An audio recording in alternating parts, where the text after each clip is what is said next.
रियान का गुस्सा तब शांत हुआ जब उसके कानों में युवान के शब्द पहुंचे। रागिनी, कैसी हो बड़ा भाई, तुम्हें अभी भी याद है या फिर भूल गई? बड़ा भाई। जब रियान ने उसके मुंह से ये सब सुने तब जाकर उसका गुस्सा थोड़ा कम हुआ। आखिरकार युवान उसका साला था जो उसे अपनी बहन से मिलने से उसे कैसे भला रियान रोकने की हिम्मत कर सकता था। वो तो शुक्र मान रहा था कि उसने कुछ भी नहीं किया था। रागिनी युवान को टुकड़ टुकड़ देखते हुए बोली, तो आप मेरे बड़े भाई हैं? रागिनी की प्यारी आवाज़ सुन के युवान का दिल तुरंत पिघल गया। रागिनी अपनी बात उतने ही प्यार से आगे बढ़ाते हुए बोली, तो बड़े भाई, आप हमारा संदेश मिलने के बाद भी हमसे मिलने क्यों नहीं आए? क्या आप इतने व्यस्त थे? रागिनी का ये सवाल सुनते ही युवान अपने कार सेवक की तरफ घूरने लगा। जैसे कौन सा संदेश?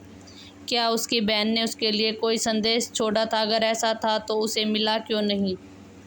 नौकर तुरंत आगे आते हुए बोला, मालिक, मुझे कोई संदेश नहीं मिला। मैं नहीं जानता छोटी राजकुमारी क्या कह रही है।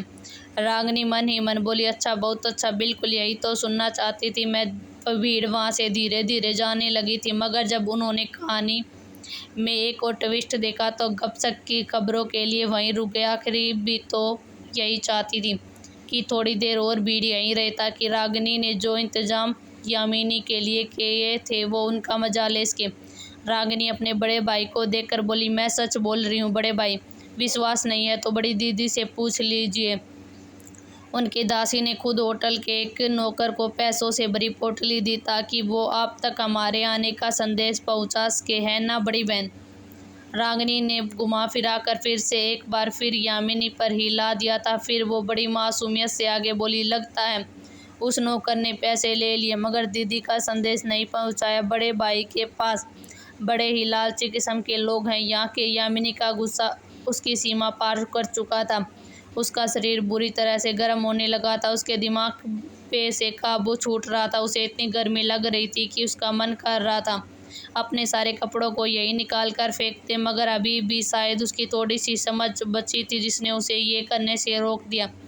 रागिनी की बात सुन के सब लोगों ने कहना शुरू कर दिया, तो ये साफ है कि इस बड़ी राजकुमारी जो सुंदर और सुशील है, उसने अपनी छोटी बहन को उस कमरे में भेजा, फिर पैसों के जरिए वहाँ आदमी भेजे ताकि कोई उसे फंसा कर उसकी प्रतिष्ठा बर्बाद कर सके। छी, कितनी घटिया है ये, मुझे तो इसे देखने से ही घिन आती है। तभी एक चर की आवाज़ आती है जिससे सबका ध्यान उसकी आवाज़ की तरफ चला जाता है। ये देखते ही रागिनी के होठे पर जीत भरी मुस्कान आ जाती है। सबकी नज़र एक साथ यामिनी की तरफ हो जाती है जिसने अपनी आत्म संयम दवाई के सामने आखिरकार खो ही दिया था। उसने अपने कपड़े फाड़ना शुरू कर दिया। उसकी दासी ने जब ये देखा तो वो तुरंत उसे ढकने के लिए लगी और उसे रोकने लगी, मगर यामिनी ने तुरंत उसे थप्पड़ जड़ दिया जिससे वो नीचे गिर गई और वापस अपने कपड़े उतारने लगी। उसके ऊपर का कपड़ा थोड़ा फट गया था जिससे उसके गोरे कंधे दिखने लगे थे। भीड़ में कुछ लोग उसे हवस भरी नज़रों से घूर रहे थे तो कुछ लोग उसे से अपनी नज़रें ही नहीं हटा रहे थे। वो दासी अपनी इस राजकुमारी की इस हरकत से बहुत डर गई थी। उसकी ये हरकत कल तक पूरे साम्राज्य में फैल जाएगी, तब तो उसकी प्रतिष्ठा पूरी तरह बर्बाद हो जाएगी, उसकी बहुत ज़्यादा बदनामी होगी। तो वो दासी तुरंत अपनी जगह से उठी और यामिनी को पकड़ने लगी। मालकिन, रुक जाइए, ये आप क्या कर रही हैं? यामिनी उस दासी को फिर से दूर धकेलने लगी, मगर जब उस दासी के ठंडे हाथों से अपने शरीर पे महसूस हुए तो उसे काफ़ी अच्छा महसूस हुआ। इसलिए वो उस दासी के हाथ पकड़ने लगी और फिर उससे बॉडी से अपनी बॉडी को रगड़ने लगी। उस दासी के तो रोंगटे खड़े हो गए। यहाँ हो रहे नज़ारे को देखकर अब बेटी यामिनी से अलग ही घिन महसूस कर पा रही थी। वो उसकी ऐसी हरकतों को देखकर बोले, मुझे नहीं पता था कि इस राजकुमारी के कुछ ऐसे भी शौक हैं। इस पूरे घटनाक्रम के दौरान रियान की नज़रें रागिनी से बिल्कुल भी नहीं हटी थी। उसने एक पल के लिए भी रागिनी की आंखों में कोई अफसोस या अपराध बोध महसूस नहीं किया। ये देखकर उसके होठ थोड़े से ऊपर उठ गए। वैसे रियान के नज़रिए से अभी भी उसने यामिनी को बहुत ही छोटी सजा दी थी और रागिनी की जगह अगर रियान होता तो वो अब तक जिंदा ही न होती, मगर रियान की दखल अंदाजी करने का कोई इरादा नहीं था। वो रागिनी को अपनी मर्जी के अनुसार करने देना चाहता था। रागिनी लोगों को तड़पा तड़पा कर धीरे मौत देने में विश्वास रखती थी, खास करके यामिनी जैसे लोगों के लिए। उसने जितना रागिनी के खिलाफ साजिशें रची थी उसकी जिंदगी नरक से भी बदतर कर दी थी। उसके सामने तो मौत भी छोटी सजा लगती। लेकिन रियान अपने दुश्मनों को एक ही पल में ख़त्म करने में विश्वास रखता था। खैर, फिलहाल के लिए इन दोनों को छोड़ देते हैं। रागिनी यामिनी की हालत को देखते हुए बोली, मेरे साथ जो जैसा बर्ताव करता है मैं उसे सूद समेत वापस करती हूँ, फिर चाहे अच्छा हो या बुरा। रागिनी ने यह सबक बहुत पहले ही सीख लिया था कि इस दुनिया में जीना है तो बेरहम बनना ही पड़ेगा। उसके गुरु ने उसे सिखाया था, ईंट का जवाब पत्थर से दो। जो लोग तुम्हारी फिक्र नहीं करते, तुम्हें भी उनकी फिक्र करने की कोई ज़रूरत नहीं है। यहाँ सिर्फ और सिर्फ ताकत की ही पूजा होती है। अगर तुम्हारे पास ताकत है तो सब तुम्हारे सामने खुद ही झुक जाएंगे। आखिर में युवान ने आगे आके यामिनी के सिर के पीछे की एक नस दबा दी, जिससे वो बेहोश होगी। भले ही सौतेली सी, मगर वो भी उसकी बहन ही थी। चाहे वो कितनी ही चालबाज और बुरी क्यों न हो, लेकिन एक बड़ा भाई होने के नाते वो इस तरह उसका तमाशा बनते हुए नहीं देख सकता था। बेहोश करने के बाद उसने उसे दासियों के हवाले कर दिया। फिर युवान ने भीड़ पर एक गुस्से भरी सरसरी सी निगाह डाली, जिससे वो तुरंत तितर बितर हो गए। भीड़ के जाने के बाद युवान ने रागिनी को अपने साथ चलने को कहा, मगर रागिनी ने यह कहकर मना कर दिया कि वो अपनी बग्गी में आई है। मगर असल में तो उसे अदृश्य रियान से कुछ बात करनी थी। अपने भाई को विदा लेकर रागिनी भी वहाँ से निकल गई। रियान भी उसके पीछे पीछे ही चल रहा था। जब रागिनी ने देखा कि उसके आसपास किसी की भी नज़र उस पर नहीं है, तो वो रियान से ये आभा को भापते हुए उसी दिशा में देखकर धीरे से बोली, सुनो रुद्रान, क्या तुम एक नील काश, ये भी 100 साल पुराना हरा कमल, सुनहरी घास, 2 सांप के जहर वाले फन, 20 साल पुरानी आयुर्वेदिक धूप का एक गुच्छा और कुछ रैंक 3 के आग के पत्थर। रियान ने उसकी बातें सुनी और हमें जवाब देकर वहाँ से गायब हो गया, क्योंकि उसे कुछ और भी ज़रूरी काम था। वैसे भी उसे पता था कि अगर वो यहाँ रुकता तो रागिनी शायद उसे इन चीज़ों की कीमत देने की ही बात करती, और हुआ भी कुछ ऐसा ही।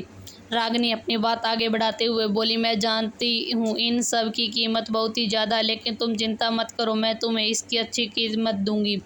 वैसे भी ये सारी चीज़ किसी भी नीलामी घर में तुम्हें आसानी से मिल जाएंगी। लेकिन जब उसने रियान की कोई आवाज़ न सुनी तो उसने उस दिशा में देखा। फिर उसने आवाज़ भी लगाई, रुद्रान, रुद्रान, क्या तुम यहाँ हो? मगर कोई भी जवाब नहीं आया। अब रागिनी उसकी आभा मंडल को भी महसूस नहीं कर पा रही थी, जिससे वो समझ गई कि वो पहले ही जा चुका है। रागिनी अपना एक पैर जमीन पर पटकते हुए बोली, हद है, ये कब का जा चुका है? जाने से पहले बता भी नहीं सकता था?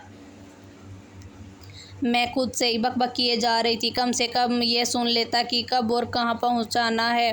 लगता है मुझे ही अब इन चीज़ों को ढूंढना पड़ेगा। रागिनी भी वहाँ से सीधे अपनी बग्गी में बैठी और वहाँ से शाही महल के लिए निकल गई। तो वही सूर्य ने गुस्से में उन दोनों लड़कियों का भी सिर काट दिया, ताकि उस दासी के इस अजीब व्यवहार की बात बाहर न जाए। बाकी का अपना सारा गुस्सा वो अपने सैनिकों पर उतार रहा था। उसने सारे लाशों को ठिकाने लगाने का आदेश दिया, ताकि इस बारे में किसी को भनक न लगे, खासकर रियान या सम्राट को। तभी एक दासी ने उसके पास संदेश पहुंचाया कि सम्राट ने उसे अगले 1 घंटे में अंदर उपस्थित होने का संदेश दिया है। वही रुआनिका जो सुकून से उस नज़ारे के बारे में सोच रही थी कि उस दासी के मरने पर सूर्य की प्रतिक्रिया क्या होगी, उसकी खुशी का कोई ठिकाना ही नहीं था। वो तो उसके गुस्से में लाल चेहरे के बारे में ही सोच रही थी। जब वो सैनिकों पर अपना गुस्सा उतार रहा होगा, तभी एक दासी ने उसके पास भी सेम वही संदेश पहुंचाया कि सम्राट ने उन्हें भी अगले 1 घंटे में अध्ययन कक्ष में उपस्थित होने का संदेश भेजा है। रुआनिका बहुत ही अच्छे से जानती थी कि सम्राट ने उसे मिलने क्यों बुलाया। खैर, रागिनी भी अपने बग्गी से शाही महल पहुंच चुकी थी। वो भी सीधे अपने कमरे में चली गई। उसने कमरे में जाते ही उसका ध्यान उसके बिस्तर पर रखे एक जेड कड़े पर पड़ी। रागिनी को हैरानी हुई, क्योंकि ये कोई मामूली कड़ा नहीं बल्कि एक स्टोरेज कड़ा था। वो एक नज़र देख के ही बता सकती थी ये कोई मामूली स्टोरेज कड़ा नहीं बल्कि बहुत ही उत्तम दर्जे का स्टोरेज कड़ा है। इस वक्त उसके पास कोई ऐसी वस्तु थी ही नहीं, क्योंकि ये बहुत ही महंगा आता है। रागिनी ने उसे उठाकर देखा। उसमें 2 हीरे भी जड़े हुए थे। अगर कोई इसका विशेषज्ञ न हो तो इसे एक मामूली गहना समझ बैठता। रागिनी ने उठाकर देखा, फिर अपनी आंतरिक शक्ति से उसके अंदर चली गई। उसने देखा एक कड़े में बिल्कुल वही चीज़ें थी जो उसने रियान से मांगी थी। वो खुद को अवाक होने से नहीं रोक पाई। ये सब बहुत ही दुर्लभ थी। इतनी जल्दी कोई इन चीज़ों का इंतजाम कैसे कर सकता है? उसे विश्वास था कि अगर वो खुद भी इन चीज़ों को नीलामी घर में ढूंढने जाती तो चाहे उसकी किस्मत कितनी भी अच्छी क्या क्यों न हो, एक बार में उसे सारी चीज़ें नहीं मिल सकती थी। और उसने सिर्फ इंतज़ाम ही नहीं किया था, बल्कि उसके कमरे में पहुंचाने से पहले इन सामानों को यहाँ चुपचाप बिना किसी की नज़र में आए पहुंचा भी दिया था।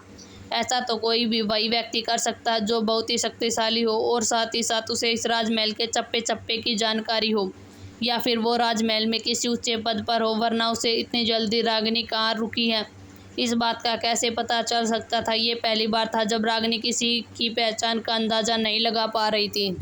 इससे पहले कि रागिनी कुछ और सोच पाती, विन्नी उसके कक्ष के अंदर आई। उसका दरवाज़ा अभी भी खुला ही था, इसलिए वो अंदर प्रवेश कर गई। राजकुमारी, जैसे उसने इतना कहा, रागिनी तुरंत अपने होश में आई और उसे देखकर बोली, हाँ बोलो। उसने पल भर में ही उस स्टोरेज कड़े को छुपा लिया जिससे विन्नी की नज़र उस पर न जाए। विन्नी ने सबसे पहले दरवाज़ा बंद कर दिया, फिर अपनी बात आगे बढ़ाते हुए धीमे स्वर में बोली, राजकुमारी, आज दोपहर में ना एक दासी खाना पहुंचाने आई थी और आपके बारे में जानने के लिए काफ़ी कोशिश कर रही थी कि आप कब आएंगी। मैंने जब उसकी थोड़ी बहुत जांच की तो मुझे पता चला कि वो राजकुमारी रुआनिका की दासी थी। उसके बाद उसका कोई अता पता भी नहीं है। राजकुमारी रुआनिका कहते कहते वक्त खास करके विन्नी की आवाज़ और भी ज़्यादा धीमी हो गई, जैसे कि रागिनी के अलावा उसकी बात कोई सुन न सके। रागिनी उसके कहने का मतलब समझ रही थी कि विन्नी उसे इशारों से ही सावधान रहने को कह रही थी, मगर रागिनी ने उसकी बातों से अंदाज़ा लगाया कि शायद वो दासी खुद रुआनिका की ही होगी, क्योंकि वो किसी दासी के जरिए रागिनी तक पहुंचने की कोशिश नहीं करेगी। खैर, अगर वो उससे मिलना चाहती थी तो ज़रूर उसके पास कोई काम की खबर होनी चाहिए। खैर, रागिनी विन्नी को देखकर बोली, ठीक है, और कोई खबर है? विन्नी हाँ में सिर हिलाते हुए बोली, सम्राट ने आपको अपने अध्ययन कक्ष में उपस्थित होने का आग्रह किया है। रागिनी अपनी एक बोई सिकोड़ते हुए मन में बोली, अब ये क्या नया ड्रामा है।